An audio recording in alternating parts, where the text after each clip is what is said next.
Добре дојдовте на каналот за микроскопирање. Објектот за наблюдување во ова видео е корен од блатен невен. Градбата на овој корен е стандардна за дикотиледоните растенија.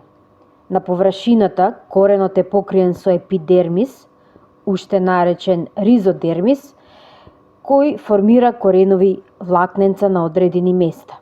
А кората е изградена од резервен паренхим. Често во овие паренхимски клетки се забележуваат и скробни зрна.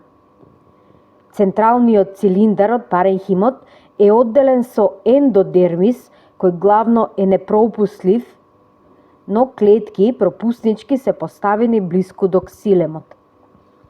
Ксилемот е поставен централно во цилиндарот со радијални зраци меѓу кои е сместен флоемот.